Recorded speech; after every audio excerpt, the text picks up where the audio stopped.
Bueno, muchas gracias y buenos días a todos. Antes que nada, vamos a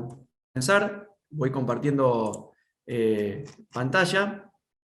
La misma que va a contar de dos grandes bloques o partes. Una primera parte que vamos a analizar el qué pasó, ¿no es cierto? Enfocándonos en el clima, viendo lo que fue las precipitaciones y la temperatura, que jugaron un papel muy importante, por lo menos en la última campaña. Viendo lo que nos dejó lo que nos deja y nos deja de enseñanza la base de datos de la región sur de Santa Fe, una base muy grande y de mucha historia, y viendo un poco lo que es la genética, sobre todo haciendo un análisis o poniendo la lupa sobre la red de híbridos de maíz temprano de la región sur de Santa Fe. Una vez que terminamos este primer bloque, ¿no es cierto?, mirando qué pasó y toda la enseñanza que nos dejó la última campaña y lo histórico, vamos a meternos en la segunda parte a cargo de Darío, que él nos va a hablar un poco del futuro, de la planificación de la campaña, de la estrategia para la campaña 22-23 en cuanto a maíz, si lo vamos a sembrar, en qué proporción vamos a sembrar maíz temprano o maíz en diciembre, tardío, cuáles son las variables de manejo que impactan sobre nuestro sistema, la nutrición, cómo vamos a estar pensando nutriendo en cuanto a nutrición a nuestros cultivos, la densidad objetivo, la fecha de siembra y los márgenes económicos proyectados, que hoy con las distintas relaciones de precio que tenemos, sobre todo con los fertilizantes nitrogenados, urea y precios de granos, sobre todo fertilizantes nitrogenados que impactan muchísimo en el cultivo del maíz, tanto temprano como tardío, o de segunda, que es una campaña o un partido totalmente distinto al que fue la campaña pasada, por lo menos. Bueno, ya metiéndonos en la presentación, vamos a empezar a hablar de lo que fue el clima de la campaña 21-22. Cuando nosotros nos sentamos con los distintos productores o miembros a planificar la campaña, ya por el mes de mayo del 2021, agarrábamos las simulaciones o los modelos que pronostican las distintas fases de ENSO, veíamos que para el trimestre, noviembre, diciembre y enero, teníamos una alta probabilidad de ocurrencia de que el año no sea niño, o sea que las lluvias no, hay una baja probabilidad de aproximadamente el 25% que las lluvias no sean, no estén por encima de los promedios. Lo que termina pasando en realidad en la campaña pasada es que es una fase climática conocida como la Niña, y vamos a ver todas las repercusiones que tuvo en las distintas zonas y grupos de la región. Bueno, cuando analizamos un poco la temperatura en la campaña que pasó, la 2021-2022, en este caso tomamos una de las localidades de Oliveros, de la estación de INTA Oliveros, porque después vamos a ver que en las distintas localidades de la región pasó algo muy similar en cuanto a la temperatura, y tenemos graficado desde el 1 de septiembre hasta el 13 de abril del presente año. Las líneas de color rojo continuo nos indican las máximas, las líneas grises son las temperaturas promedio, y las azules son las temperaturas mínimas. Cuando vemos las particularidades de la campaña, podemos observar en primera medida que tuvimos durante las mismas dos olas de calor, una hacia finales de diciembre, con temperatura alrededor de los 40 grados durante 3 o 4 días, y otra ola de calor fue prácticamente el segundo decenio hasta la primera quincena del mes de enero, del 10 al 16, donde tuvimos 5 días con temperaturas sostenidas máximas por arriba de los 40 grados y en algunos días cercanos a los 45 grados. Todo esto ocurrió durante la etapa de definición de rendimiento de los meses tempranos o el crítico. Y otra particularidad, ¿no es cierto?, de la campaña, esta que pasó, 21-22, fue que en el 31 de marzo tuvimos temperatura mínima por debajo de cero, una helada, ¿no?, en esa fecha, que es muy anticipada a la fecha media de primera helada de las distintas localidades de la región. Eso es otro momento para el análisis, ya que va a ser más para los cultivos tardíos de sojas de segunda o maíz sembrado en diciembre, sin tanto impacto en los maíces tempranos, pero bueno, son distintas particularidades o las distintas temperaturas extremas, tanto máximas como mínimas, o atípicas que pasamos en la campaña 21-22. Cuando tratamos de ver las lluvias por localidad, esta es una región, como sabemos, que es muy extensa y muy heterogénea, entonces tratamos de graficar algunas localidades, en este caso 5, en los distintos puntos, norte, sur, este y oeste de la región, para entender qué pasó, ¿no es cierto? Y lo contrastamos con 3 promedios históricos que tenemos analizados, en este caso de Oliveros, de General Arenales y de Los Cardos, también en 3 puntos geográficos distintos para ver y entender esa variabilidad zonal. Cuando vemos un poco lo que fue en abril, esto se define en la recarga para la campaña 21-22, en la mayoría de las localidades, salvo Nivalducea, pero en la mayoría de las localidades llovió muy por encima de la media, ¿no?, del promedio, lo que hizo tener una muy buena recarga inicial y tener uno de los, por supuesto, mejores trigos o los años de trigo históricos en la zona. Cuando ya nos metemos más hacia los meses del verano, donde se define el rendimiento, por lo menos del cultivo del maíz temprano, veíamos que hasta noviembre, la foto de la campaña que veníamos transcurriendo era muy buena, fíjense, con lluvia en meses como julio, como septiembre, en noviembre muy por encima del promedio, hasta finales de noviembre la campaña pintaba muy bien, para en algunas localidades puntuales, después en el mes de diciembre, lluvias muy por debajo del promedio, salvo en general, cuando lo vemos, perdón, en Canal, y las lluvias desde noviembre hasta marzo prácticamente estuvieron muy por encima de los promedios. También General Arenales, cuando analizamos desde el trimestre enero, febrero y marzo, con lluvias muy por encima del promedio. Pero el resto de las localidades, la particularidad es que desde fines de noviembre hasta prácticamente la primera quincena de enero, o sea, casi 50 días, donde las lluvias fueron escasas, muy por debajo del promedio, y con 2 olas de calor, como veíamos por lo menos en INTA Oliveros, que eso, por supuesto, hizo su efecto en el rendimiento del cultivo. Cuando estas precipitaciones, vemos la historia, esta es también la base de INTA Oliveros, que tiene registrados 67 años, desde el año 1955 hasta la actualidad, hasta el 2022. Estas son las precipitaciones mensuales desde julio hasta junio. Hay varias líneas, vamos a ir enfocándonos en las que yo voy marcando en el puntero. Las líneas punteadas de color negro indican el promedio de esos 67 años, cómo llovió en promedio en cada uno de los meses de esos 67 años, y después los abrimos en la 3 fase ENSO. La línea verde indica los años niño, la línea amarilla los años en neutro, y la línea roja los años niña. Donde podemos ver así rápido que en el mes de diciembre, donde se define el rendimiento, donde cae el periodo crítico del cultivo de maíz temprano, hay un fuerte efecto, una fuerte influencia de la fase ENSO, donde en los años niños llueve muy por encima del promedio y los años niña llueve muy por debajo del promedio. Cuando esto lo vamos viendo más en los meses centrados al verano o ya cercano al otoño, vemos que ese efecto o esa influencia de la fase ENSO ya se diluye, tiene menos impacto, y las lluvias en las 3 fases tienden a tender al promedio. Justamente en este periodo, febrero, es donde hacemos coincidir el periodo crítico de los maíces sembrados en diciembre. Y la otra línea que nos está faltando analizar de esta gráfica es la línea continua de color celeste, más azul claro, que nos indica lo que realmente pasó en la campaña 21-22 en Olivero, que fue, como decíamos, una campaña climáticamente conocida como Niña, pero fíjense cómo en el mes de diciembre, que de por sí en los años Niña llueve menos, por lo menos en INTA Olivero llovió mucho menos que el promedio de su fase ENSO, digamos, en este caso que es año Niña, para ver también el impacto de la 21-22, que cuando la vemos así hizo este serrucho, con meses, por ejemplo, como enero o noviembre, con picos de precipitaciones, ¿no? Y los meses de diciembre y febrero muy por debajo de los promedios históricos y de su fase climática, ¿no? Para cerrar un poco la idea, hacemos la relación entre las dos variables, entre lo que fue lluvia y temperatura, que veníamos analizando hasta recién. En este gráfico a la izquierda de su pantalla podemos encontrar las lluvias en distintas localidades georreferenciadas de la región sur de Santa Fe, con una escala de color donde los tonos más amarillos, naranjas, son las menores precipitaciones, y los tonos más azules o celestes son las mayores precipitaciones. Donde las mayores precipitaciones las podemos encontrar hacia el sur, extremo sureste de Córdoba y el sur de la Bota de Santa Fe, las máximas precipitaciones, y todo lo que es el este, costa del Paraná y norte de la región, tenemos los menores registros de precipitaciones, esto solamente analizado en el mes de diciembre, ¿no es cierto?, lo que llovió en el mes de diciembre. O sea que en estas localidades más sureste de Córdoba llovió aproximadamente 130 milímetros, y en todas estas localidades llovió, como veíamos recién en Olivero, entre 20 a 30, 40 milímetros a lo sumo en el mes de diciembre.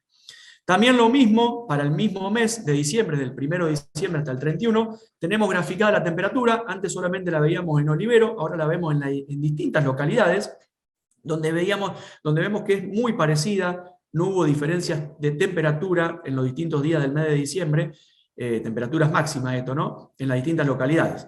Este coincide con el pico que veíamos de ola de calor de finales de diciembre, con temperatura alrededor de 40 grados en las distintas localidades, pero lo que queríamos dejar cuando veamos más adelante los rendimientos por localidades, que no fue lo mismo el impacto que tuvo esta ola de calor o esta temperatura máxima que hubo en todas las localidades, en esta zona donde el contenido hídrico fue mejor, que en esta otra zona más costera o más del norte de la región, donde el contenido hídrico fue muy inferior porque tuvimos lluvias muy escasas. Bueno, hablando de contenido hídrico, también queríamos mencionar lo que fue el contenido, o cómo evolucionó, cómo fue en los distintos meses puntuales o definitorios de la campaña 21-22, arrancando en junio. Estas son imágenes que nos brinda satelitales que nos brinda el Servicio Meteorológico Nacional junto con INTA y junto con la facultad, con la UBA, donde marca el contenido hídrico, el agua útil expresada en porcentaje, hasta los 2 metros. Arrancamos en junio del 21, como veíamos la mayoría de las localidades con buena recarga, arrancamos nuestra zona con recarga aproximadamente entre el 70 y el 90% del perfil o del tanque recargado. Cuando nos metemos en septiembre, el momento en el que implantamos el cultivo de maíz temprano, en este caso, veíamos que ya las recargas o el valor de agua útil era un poco inferior. Estamos en torno al 50 y al 70% de agua útil en nuestra zona. Ya en el mes de diciembre, como veníamos viendo, después de haber pasado ese mes, ¿no es cierto?, esto de la imagen satelital del 25 de diciembre, todo ese mes de falta de lluvia en la mayoría de las regiones, teníamos un contenido hídrico muy bajo, para allá realmente y definidamente cuando entramos a enero, esta es 15 de enero del 2022, ya en el año 2022, ya estamos en una condición hídrica muy mala en toda la región y en toda el área agrícola y en todo el país, podríamos decir, donde el contenido hídrico era malísimo, de 0 a 2 metros, alrededor de un 10%, ¿no es cierto? Cuando vemos febrero ya se revierte la situación hídrica, empieza a llover otra vez, pero sigue siendo bastante deficitaria. Y bueno, y esta foto o esta imagen está pegada del 20 de abril, cuando vuelve a recargar y en qué nivel se recarga, para ver un poco, darle pie a Darío cuando hable de estrategias para la campaña 22-23. Bueno, eso en cuanto a lo climático. Ahora vamos a tratar de dilucidar o de analizar lo que pasó o lo que nos dejó o lo que nos deja de enseñanza, que siempre es muy jugoso, la base de datos. La misma ya es una base que tiene 24 campañas, tenemos desde el año 98, la campaña 98-99 hasta la campaña 21-22 en análisis, donde en la última campaña, en los 17 CREAs que hay analizados, ahora en la actualidad en la región hay un CREA ya dado de alta de manera formal y uno en formación, pero hasta la campaña pasada había 17 CREAs dados de alta y analizados en la base, que se implantaron 70.000 hectáreas de maíz temprano, en 900, casi 1.000 lotes, un promedio de 70 hectáreas por lote, un rendimiento promedio de la última campaña en estos 17 CREAs que tenemos informado de 98 quintales, y un rendimiento máximo obtenido en uno de los lotes de uno de esos productores, de esos grupos CREA, de 168 quintales, en la 21-22. Cuando vamos al histórico, la base cuenta ya en maíz temprano, ¿no es cierto? Solamente siempre hablando de maíz temprano, cuenta de casi 1 millón de hectáreas, 951.000 hectáreas, en 2.000 lotes analizados, un rendimiento promedio algo mayor en la última campaña de 106 quintales y un rendimiento máximo informado de 177 quintales. Cuando esto mismo lo analizamos en cuanto a la nutrición, tenemos algo muy similar en lo que fue la campaña 21-22 y el histórico, en cuanto a los distintos kilos de nutrientes agregados. Kilos de nitrógeno, 135 kilos en la última campaña, 130 en el histórico, muy similar. Kilo de fósforo elemento, no de pentóxido, de elemento, 28 kilos tanto en el histórico como en la última campaña. En kilos de azufre agregado, muy parecido también, 13 en la última campaña, 2 en el histórico. Y en kilo de zinc estamos en 0,86 kilos en la última campaña y 0,73 kilos de zinc agregado por hectárea. Todo esto es nutriente agregado, ¿no?, vía fertilizante. Un poco para empezar a entender, o cuando veamos más adelante los análisis de rendimientos,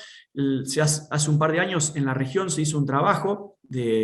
titulado como esta placa está titulado Ambiente Sur de Santa Fe, para tratar de entender la heterogeneidad o la variabilidad tanto edáfica y climática, que existe en una zona tan extensa que tiene 360, 370 kilómetros de norte a sur y 300 kilómetros en sus extremos de este a oeste. Es una zona muy grande. Entonces hizo un trabajo de ambientación dividido en cuanto a los tipos de suelos y a la variabilidad climática, y se los agrupó en estos distintos núcleos o dominios edáficos, que están representados en los distintos colores. En esta zona podemos ver la pampa ondulada en color amarilla, junto con la pampa llana santafesina, que está un poco más al norte, donde básicamente en estas dos los suelos predominantes son los argidoles típicos. Más hacia el este de la región, a la zona costera, ¿no es cierto?, del río Paraná, alrededor de la ciudad de Rosario, tenemos la zona conocida como justamente Costa del Paraná, donde ahí los suelos que predominan son argidoles vérticos, mucho más pesados, ¿no es cierto? Y ya en el extremo más oeste o suroeste de la región, o sureste de Córdoba, suroeste de Santa Fe, sureste de Córdoba, tenemos el dominio edáfico conocido como pampa arenosa, que los dividimos en dos según su régimen hídrico. Más hacia el lado de la provincia de Santa Fe, la pampa arenosa údica, con lluvias por encima de los 900 milímetros, y más hacia la provincia de Córdoba, la pampa arenosa ústica, ¿no es cierto?, donde las precipitaciones promedio son menores a 900 milímetros, y ahí predominan los suelos apludoles y aplustones. Bueno, una vez dicho esto, y conocido cómo están divididos los dominios edáficos en la región, vamos a ver los rendimientos promedio del maíz temprano que tuvimos en la última campaña por dominio edáfico, donde podemos ver que el menor rendimiento lo obtuvimos en la zona o en el dominio edáfico conocido como Costa del Paraná, con 50 quintales de promedio. El segundo peor rendimiento en lo que es la pampa llana santafesina, si se acuerdan, más al norte de la región, con casi 7.000 kilos. También tenemos una zona que la nombramos como extra zona sur de Santa Fe, son aquellos miembros o productores que son de la región sur de Santa Fe que siembran en otras zonas como ser Entre Ríos, más al norte de Santa Fe, Buenos Aires, San Luis. Hay distintas provincias que no son la gran proporción de donde implantan los miembros, que también la analizamos. En este caso esta extra zona tuvo un rendimiento promedio de 7.800, y los mejores rendimientos los podemos encontrar en la zona, en el dominio edáfico pampa arenosa, tanto el údico como el ústico, ¿no?, y en la pampa ondulada con todos los promedios arriba de los 10.000 kilos. Cuando el análisis del rendimiento, al parte de los dominios edáficos, lo abrimos un poco más ya, viéndolo más en detalle, y lo vemos por localidad, esto es lo que pasó en la campaña en cuanto a maíz temprano, y lo vemos, como recién decía, por localidad, donde cada círculo tiene dos escalas. La primera es el tamaño del círculo. Cuanto menor es el círculo, es menor la superficie. Este tamaño del círculo expresa 16 hectáreas, y cuando mayor es el círculo, mayor es la superficie que se implantó en esa localidad. Este tamaño del círculo expresa alrededor de, ¿no es cierto?, 3.000 hectáreas sembradas en esa localidad o en esa zona. Y el color es otra de las escalas que tenemos que mirar de ese círculo. Cuando el color tiene un tono más rojo, más naranja, el rendimiento es menor. Este color hace referencia a 18 quintales, más rojo, y cuando el tono es más verde, el rendimiento es mayor. Este verde de este tono hace referencia al rendimiento de 144 quintales. Cuando hacemos un análisis de esto, podemos encontrar dos grandes grupos. Un grupo de CREA o de localidades o de productores que están o que siembran al norte de la autopista Rosario-Córdoba, donde los rendimientos fueron inferiores, ¿cierto? Y un grupo donde, del sur al sur de la autopista, ¿no es cierto?, Rosario-Córdoba, donde encontramos los mayores rendimientos, con algunas particularidades y excepciones dentro de cada uno de estos dos subgrupos que dividimos así rápido en cuanto a rendimiento. Por ejemplo, en la zona norte, donde hay menores rendimientos, hay algunas situaciones puntuales que semejan, se comportan algunas zonas más del sur, como ser este núcleo que está alrededor de la Rosa, los Cardos, el Trébol, con rendimiento un poco por ahí explicado por Napa, por el tipo de suelo y demás. Pero básicamente, cuando tratamos de explicar, cuando veíamos, recuerdan el impacto que tuvo las lluvias en esta zona sur-este de Córdoba y bien el extremo sur de la Bota de Santa Fe, ese contenido hídrico del mes de diciembre, correlacionado con la temperatura, acá indudablemente vemos, y otros factores, ¿no? Pero vemos que no tuvo tanto impacto como sí lo tuvo en la zona más costera del río Paraná, o más al norte de la región, donde esas temperaturas extremas, el contenido hídrico mucho inferior, sí realmente pasaron factura en el rendimiento del maíz temprano. Bueno, acá vamos a ver el rendimiento, la superficie y rendimiento del maíz temprano en cada uno de los 17 CREA informados en la región, con la base de datos en la última campaña, donde, como veíamos, el rendimiento promedio fue de 98,3 quintales por hectárea en los 17 grupos, en las 70.000 hectáreas implantadas. Las barras nos indican la superficie, está ordenado en los CREAs que de mayor a menor superficie, y las líneas curvas nos indican el rendimiento que hubo promedio cada grupo CREA. Justamente, si trazamos la línea promedio de estos 98 quintales, por debajo de ese promedio nos quedan los CREAs que están al norte, más al norte, o por lo menos al norte de la autopista Rosario-Córdoba, como ser Las Petacas, La Calandria, El Abrojo, Amtron Monte de Oca,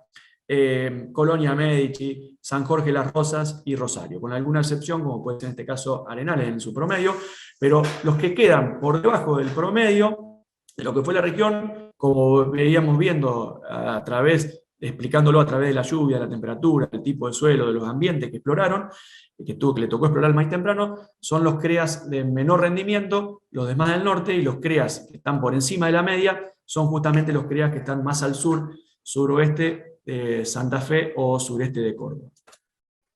La base también, como decíamos, tiene 24 años históricos, del 98-99 a la actualidad, donde en este caso analizamos cada uno de los años que pasó en superficie, que indican las barras, que tiene cada uno un color particular, porque lo vamos a abrir en las distintas fases ENSO. En este caso las barras de color rojo son los años climáticamente conocidos como Niña, donde hay 9 campañas en esta serie de 24 años, con 94 quintales de promedio. Las barras de color amarillo indican los años conocidos como neutro. Hay 8 campañas de esas, con 98 quintales de promedio. Y las barras de color verde, los años niño, donde tenemos 7 campañas en esta serie de 24, que fueron años niño, con un promedio de 110 quintales por hectárea. Otra cosa de aclarar acá es la consistencia. Esta serie, que sea tan larga, también está muy bueno para darle soporte a todos estos datos, porque fíjense que acá hay muy poca superficie. Esto es básicamente relacionado porque era una región con mucho menos miembros, mucho menos productores, y más concentrada en alguna zona puntual. En cambio, cuando nos vamos entrando acá, ya se va estabilizando el número de grupos, el número de productores, ¿no es cierto?, que alimentan a la base. Entonces ya da una situación más de estabilidad, pero así todos podemos concluir que en cuanto al rendimiento, en cada una de las campañas tenemos un rendimiento lineal creciente, ganando aproximadamente, según esta ecuación, 0,8 quintales por hectárea año, a través de estas 24 campañas. Cuando vemos qué nos dice la base, cómo venimos sembrando, cómo vienen sembrando los miembros de la región el maíz, tanto en fechas tempranas o sembrado en septiembre, o en fechas tardías, sembrado en diciembre, salen algunas cosas para ver y analizar. Esto está cortado está analizado a partir del año 2001-2002 hasta la actualidad, donde vemos que los primeros 7-8 campañas, prácticamente el 80%, con algunas particularidades en alguna campaña, pero prácticamente el 80% o más del maíz que sembraban los miembros CREA de la región sur de Santa Fe era sembrado en septiembre o temprano, hasta la campaña 2008-2009, que recuerda fue una campaña también de una sequía muy importante, donde esa tendencia empieza a revertirse y se empieza a incorporar el maíz sembrado en diciembre en los planteos, hasta llegar a la campaña 13-14, que toma su máxima proporción el maíz, este tipo de maíz, el maíz tardío, donde se llega a implantar prácticamente, o se implanta el 60% del maíz que se sembraba en la región, era sembrado en diciembre, y el 40% era sembrado en septiembre. Luego de ese año, vuelve otra vez a revertirse, vuelve a tomar cada vez más protagonismo en las sucesivas campañas del maíz temprano, hasta llegar otra vez a estas últimas 3, esta última y las 2 anteriores, estas últimas 3 campañas, donde a una situación del inicio, por lo menos de esta serie, donde estamos con niveles del 80 al 85% del maíz temprano y el resto maíz tardío. Vamos a ver ahora, en base a lo que veamos con Darío, de estrategia y demás, cómo van a terminar implantando, o cómo va a terminar siendo la proporción que sembremos del maíz en septiembre o en diciembre, dependiendo de un montón de variables que Darío nos va a tratar de ayudar a pensar ahora en el próximo bloque. En cuanto a la nutrición, la campaña pasada veíamos los promedios que están acá también escritos otra vez cuando veíamos el resumen de la base de datos, y lo abrimos por CREA, al margen de los promedios lo abrimos por CREA, como agregó nutrientes, eso solamente nutrientes agregados vía fertilizante, cada uno de CREA, cada uno de los grupos CREA, solamente haciendo foco en el nitrógeno, en el fósforo y en el azufre. También la mayoría de los CREA vienen fertilizando con zinc, que vamos a ver después la respuesta y demás, y va a estar Fernando García más adelante, la importancia que tiene este cultivo en el maíz, sobre todo temprano. Pero en este caso están los tres nutrientes, macronutrientes, ¿no? Nitrógeno, fósforo y azufre graficados, donde en promedio decíamos que 135 kilos de N agregados por los 17 CREA de la región, donde hay CREAs por ahí tiodolina, que está un poco por encima del promedio, y otros CREA más por debajo, pero el resto de los CREA en torno a la media de esa de 135 kilos de N agregado, un equivalente a 294 kilos de urea, el commodity o el fertilizante nitrogenado más utilizado por los miembros de la región. En promedio se fertilizaron 28, o se agregaron 28 kilos de fósforo elemento, eso nos da entre 120 y 123 kilos de monoamónico, la fuente fosforada más utilizada por los miembros de la región, y se fertilizó en promedio con 13 kilos de azufre, que eso nos da en promedio, que ese promedio nos da el equivalente a 62 kilos de sulfato de calcio, y la fuente sulfatada más utilizada, ¿no es cierto? Bueno, un poco para meternos en la genética, lo que tratamos de ver y analizar de la base, el ranking de híbridos más sembrados de esas 70.000 hectáreas. Vamos a hacer un poco la lupa en estos 5 híbridos que fueron los más sembrados en la región, entre un 6 y un 8%, donde el 8%, el 8,3% corresponde al 72-70, que fue el más sembrado, pero muy de cerca, seguido por el resto, estos 5 prácticamente con mucha paridad y mucha, vamos a decir, diversidad en cuanto al semillero y genética. El 72-60 es el híbrido más sembrado, seguido por el 22.6 de Brevant. También el Nidera en tercer lugar, 77-61, el Pioneer el 18-15, y otro de Cal entra entre los 5 más sembrados, que es el 72-72. Eso es solamente para ver el ranking en cuanto a superficie de los híbridos más sembrados en por lo menos la campaña pasada en la región sur de Santa Fe. También le queremos ver los datos, que esto nos ayuda y cuando nos sentamos a hacer la compra del libro, a planificar la campaña, siempre la mayoría de los asesores, de los técnicos, junto con los miembros y los productores, miramos lo que sale en las redes. La región sur de Santa Fe, aparte de la red de maíz temprano, está de comparación de rendimiento, también está en maíz tardío, en trigo, en soja, ¿no? Y bueno, entre otras cuestiones como la red de nutrición, la red de cultivo de servicio. Ahora nos vamos a detener en la red de comparación de rendimiento de maíz temprano. Esta última campaña se implantó en 13 sitios, 13 localidades, para tratar de tener la mayor representatividad esa agroecológica que decíamos de la región y poder hacer un análisis mucho más jugoso con todos estos híbridos participantes que ustedes ven a su izquierda, ¿no? Donde está el rendimiento promedio de cada una de las campañas, de cada una de las localidades, perdón, y los distintos colores indican una diferencia estadística entre cada uno de los híbridos, si hay diferencia estadística significativa o no, en el análisis conjunto y dentro de cada una de las localidades. Hay muchas particularidades, esto va a quedar como información, está circulando el informe y demás, o lo pueden pedir, así como el rendimiento también se analiza o se saca el dato de la humedad cosecha, que está expresada acá, en cada una de las localidades y en el análisis conjunto de cada uno de los híbridos. Y esto es una de las cosas que se hace después de recolectar toda la información a campo, es el análisis, ¿no es cierto?, conjunto, realmente con un equipo liderado, bueno, por Lucas Borrás y toda la Comisión de Agricultura, donde esto queríamos traerlo, porque viene saliendo repetido en los últimos análisis que se hacen, que explican o cuáles son las variables que mayor impacto o mayor explicación tienen la variación de rendimiento. Cuando vemos eso, vemos que el 91% de la explicación del rendimiento se debe al sitio, o sea, se debe al ambiente. O sea, se debe al tipo de suelo, a la lluvia, a la profundidad de la napa, a la nutrición. Se debe al ambiente al que yo coloco o al que yo expongo el cultivo. Con esto no quiero decir que la genética que explica el 1,4% no sea importante, al contrario, hay muchísimas particularidades y no hay que errar o hay que tratar de errar lo menos posible en la elección del híbrido, en su perfil sanitario, en la densidad que lo coloco, la nutrición, porque hay muchísimas diferencias, pero sí vemos que una gran proporción de la variación del rendimiento se debe al ambiente en el cual se desarrolla el cultivo. Y el 2,8% lo explica la interacción entre el genotipo y el ambiente. Cuando vamos a la explicación de por qué varía la humedad de los distintos híbridos en promedio, El sitio tiene la mayor importancia de todas las variables, el 71%, pero ya la genética, a diferencia de la variación en rendimiento, sí toma un mayor impacto, y la interacción entre genética y ambiente también toman otro impacto, otro peso relativo mayor que con respecto a explicar el rendimiento. Esto del genotipo, bueno, por supuesto, básicamente a lo que es la longitud del ciclo, lo que es la tasa de secado y un montón de otras cuestiones que explican la variación esa en humedad.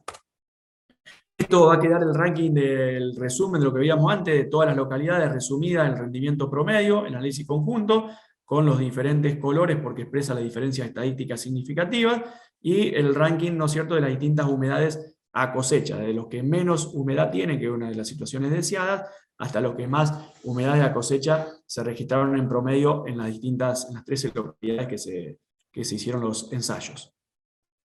Bueno, y por último, y para cerrar, queríamos dejarle esto para ayudarle a interpretar, cuando ustedes lean o les lleguen estos informes, esto no, están graficados en cada uno de los puntos el rendimiento promedio que tuvo en esas 13 localidades, cada uno de todos los híbridos participantes, donde los podemos dividir, por supuesto, en este eje está el rendimiento, los híbridos que están más corridos a la derecha de su pantalla, o todo este grupo de híbridos son los que mayor rendimiento promedio tuvieron, y todos los que están corridos más a la izquierda son los que menor rendimiento promedio tuvieron. Por lo menos la última campaña, ¿no? Que como veíamos con la particularidad que tuvimos en las distintas localidades. Y cuando lo vemos en el eje, ¿no?, vertical, podemos ver dos conceptos. Uno, el de adaptabilidad, ¿no? Cuando estoy parado del 1 para arriba, es los híbridos que son más adaptables, y la adaptabilidad entendida como aquellos híbridos que ante una mejora de la calidad ambiental se van a comportar respondiendo con mucho mayor rendimiento. Y estos híbridos que están debajo de este valor, que es 1 acá, que es un coeficiente de regresión, ¿no? Son los híbridos con mayor estabilidad. Entendida la estabilidad como aquellos híbridos que no van a modificar mucho su comportamiento ante una mejora o ante un deterioro del ambiente.